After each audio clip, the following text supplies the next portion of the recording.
Welcome back. I'm Michael Ray. You're listening to Thought-Provoking Talk on Dresser After Dark. Dr. Michael Milgraum with us, MD.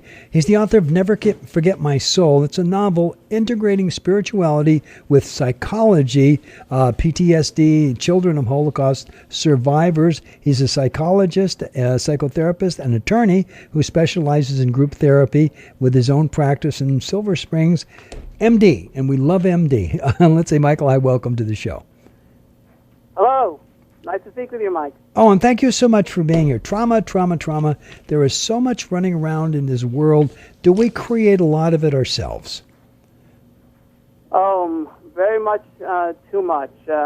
In many ways. I won't say that we're all responsible for it, but I do evaluations of people who have been in prison in foreign countries for political reasons, and the way that human beings are treated is terrible. Man's inhumanity to man, and our indifference to the plight of others in an indirect way does create that sort of terrible treatment of man that occurs. No, absolutely. Your mother was a Holocaust survivor, and very interesting because even if she was the one who went through it, does it transfer from child to child to child? Well, I'll tell you, in the beginning, when people first came out of the war, a lot of people didn't want to talk about it. It was too hot to handle. And many survivors got neglected in a lot of ways. And it was found out later that they wanted to talk about it, but people weren't listening. But yes, it did get transferred because people that went through that very traumatic experience got their lives affected in so many extreme ways. And it changed the way that they perceive themselves, the way they see the other people in the world, even the way their relationship with God. And so children of survivors brought a certain burden with them into their lives. Now, I won't say everybody. There's actually some good research out there showing that there's an amazing resiliency for many people in the next generation.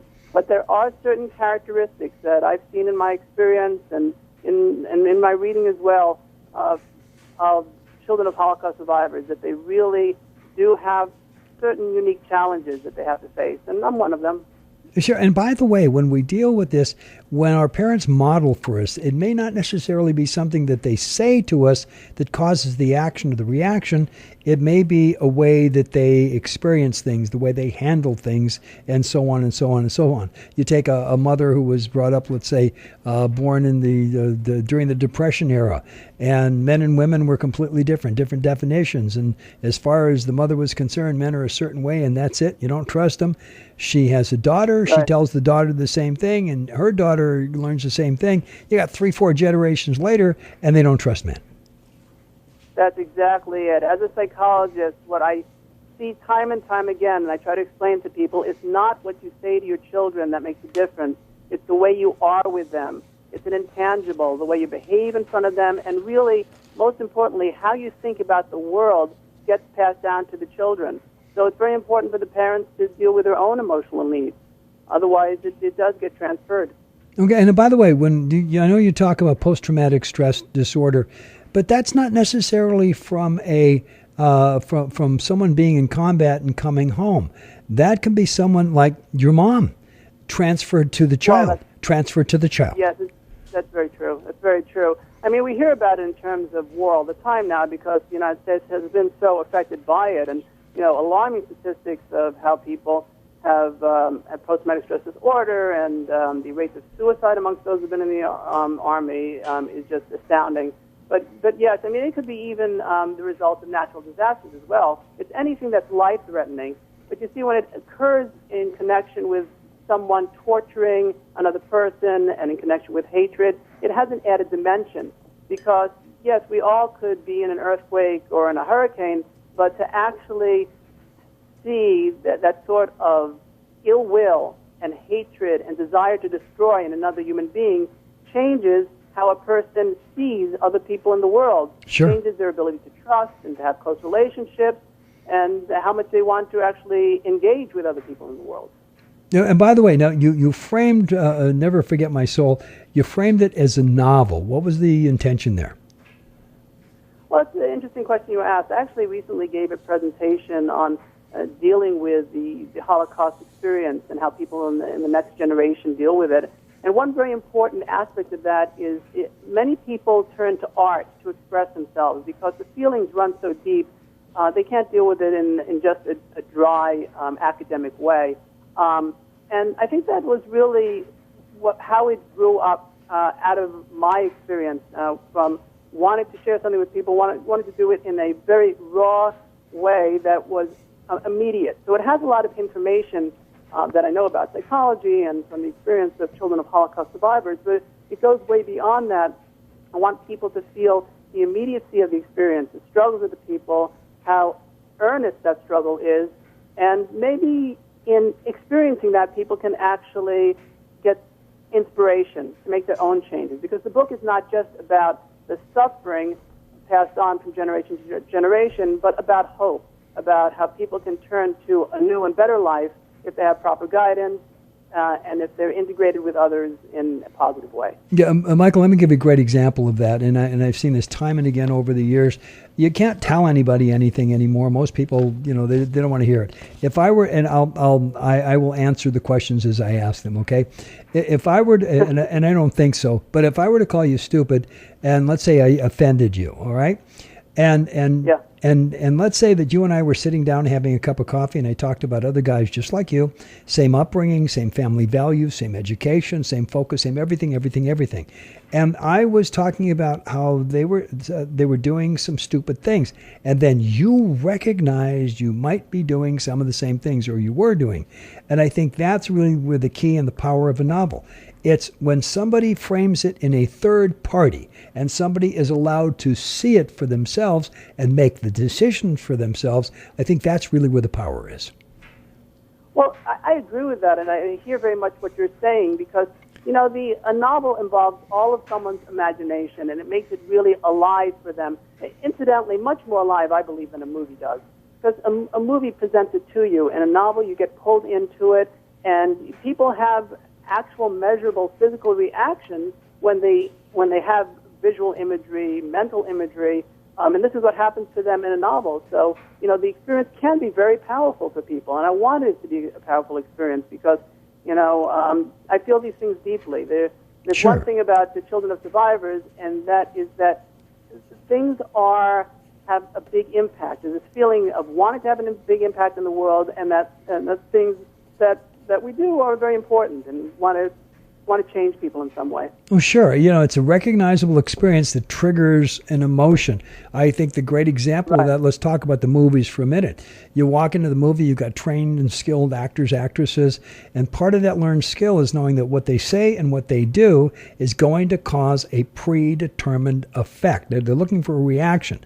You're sitting there and you're crying, you're angry, you're in love, you're all of these things, and it has nothing to do with you, but yet you recognize something that triggered these reactions. And what goes on is we mirror those things, and all of a sudden it's not them, it's us. And I think that's where the power is.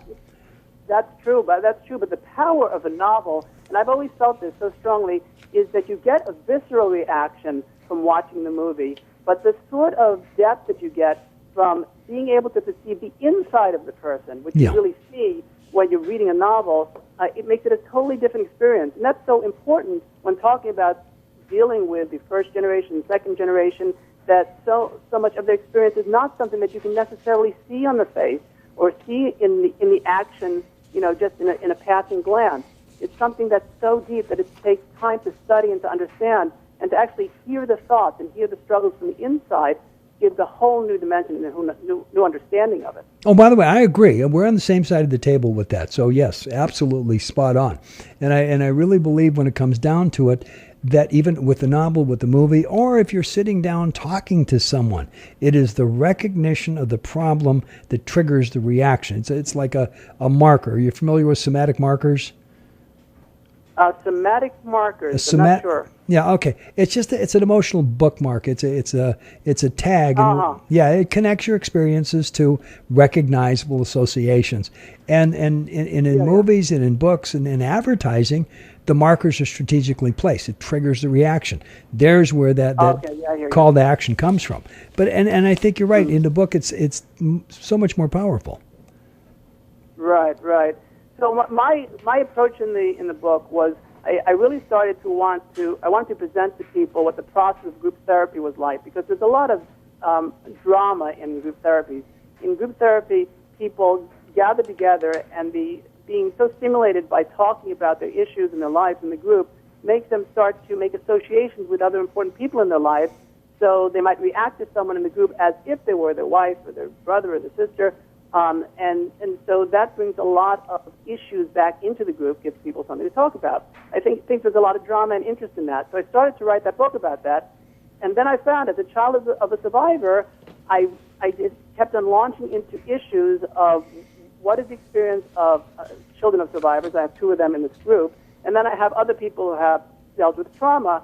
And this story really evolved into a lot of it looking at that Holocaust experience and the post-Holocaust experience, and then asking the question, how do people move forward? How do they actually develop a new life for themselves, which has hope for making a change? As my mother would say about the entire thing, I'll give you some bonding here, okay? She would say, oi. Yeah. You didn't hear me. She woe, oi, oi. Okay, I got it. Oi is the eternal Jewish statement of woe. Yeah. That is life. There's much woe in it. Oi. Yes. Oi. I mean, it says it all. Okay, so realistically, I pick the book up, I read it page by page, cover to cover. What's my takeaway? What do I, Michael, get that I did not have before I read this book? Okay. Well, first of all, I will frame the problem, and that is that someone who has undergone a human trauma, that is a trauma from one human perpetrated upon another, will suffer a loss of trust. Primarily a loss of trust in other people, which takes a lot of the richness away from life, and secondarily with many people, especially I'll say from the Holocaust era, a rupture in the trust with God, with one's spiritual life. And so the takeaway is, it's just very, very simple, actually. It takes 280 pages to get there. But the takeaway is that a person is in a fractured state. They are basically separated from the spirit of humanity and from spirituality, and they need to reconnect with other people before they can move forward and really do substantial healing. It's really the isolation that makes people stuck in their state, and the more that they're integrated, the more they can actually develop a new life and find new meaning in their lives. And I think the key word there is natural, the natural healing, and I think that's most important. Michael, we're just about out of time. Do you have a website we can find you at and the book? Yes.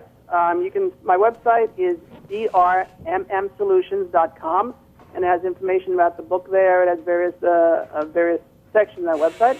And the book is available on Amazon, barnesandnoble.com. You can also buy it through my website. But, you search for Never Forget My Soul online. You'll find it.